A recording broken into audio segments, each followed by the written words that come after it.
చెప్తున్నాను. ఇలా చాలా వరకు ఇలా సచ్చిన శవాల మీద పైసలు ఏరుకునేటువంటి బాపతి గల్లి ఎక్కువైపోయారు. సమాజంలో ఇలా అల్లర్లు సృష్టించి సమాజంలో ఇలా ఉన్నటువంటి శాంతి భద్రతలకు విఘాతం కలిగించే విధంగా, ఇలా తప్పుదోరు పట్టించే విధంగా, సమాజాన్ని రాంగ్ రూట్లో చెప్పించే విధంగా, ఇలా క్రైస్తవ సమాజం అంతా తాగుబోతు సమాజంగా, క్రైస్తవ సమాజం అంటే వ్యభిచార సమాజంగా ఇలా ఎంత భయంకరంగా మాట్లాడుతున్నారు. ఒక్కసారి అనేక మంది వీడియోలు చూడండి.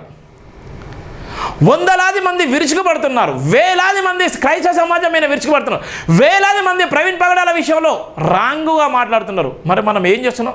మన గురించి మాట్లాడేది ఏకైక నినాదం జైభీం నినాదం, జైభీం టీవీ మాత్రమే. ఎంత బాధ అంటే అంత బాధాకరం. నాకు అనేకమైన బెదిరింపు కాల్స్, ఎందుకు నువ్వు లైవ్ని పెడుతున్నావు, ఎందుకు నీ లైవ్ని బంద్ చేస్తాం, నీ నెట్ను బంద్ చేస్తాం, నీ ఇది బంద్ చేస్తాం, నీ టీవీ మీద దాడి చేస్తాం, నిన్ను ఇబ్బందులకు గురి చేస్తాం, నువ్వు ఎక్కడ కూడా తిరగవు, నిన్ను ఎక్కడ ఏం చేయాలో మాకు తెలుసు. ఏందే నువ్వు చేసేది? నువ్వు చేసేది ఏం చేస్తావు? ఏం చేస్తావు? జైభీం అంటేనే న్యాయం కోసం నిలబడేది. జైభీం నినాదం అంటేనే సబ్బండ కులాల ఆత్మగౌరవ నినాదం. జైభీం అంటేనే భారత రాజ్యాంగం. జైభీం అంటేనే బాబాసాహెబ్ అంబేద్కర్ వారసుల విజయం. జైభీం అంటేనే సబ్బండ కులాలకు ఆత్మగౌరవ నినాదం జైభీం.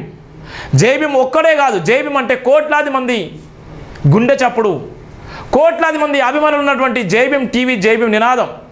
బరిగెల శివను మీరు ముట్టుకుంటే, బరిగెల శివ జోలికి మీరు వస్తే ప్రపంచమంతా ప్రవీణ్ పగడాల గురించి ఏ విధంగా అయితే ఇవాళ ఆయన గురించి ఏ విధంగా అయితే ఆలోచిస్తుందో ఆ విధంగా బరిగెల శివ గురించి కూడా ప్రపంచమంతా ఆలోచించవలసిన సందర్భం ఉంది. ఇవాళ ఉన్నటువంటి రాజకీయ నాయకులు, ఇవాళ ఉన్నటువంటి బిజినెస్ మ్యాన్లు, ఇవాళ ఉన్నటువంటి కార్పొరేట్ స్థాయిలో కిల్లర్లు అందరూ ఒక్కటై ఇలా ప్రవీణ్ పగడాల విషయంలో భయంకరమైనటువంటి హత్య చేయబడ్డారని చెప్తుంది కూడా జైభీం టీవీనే.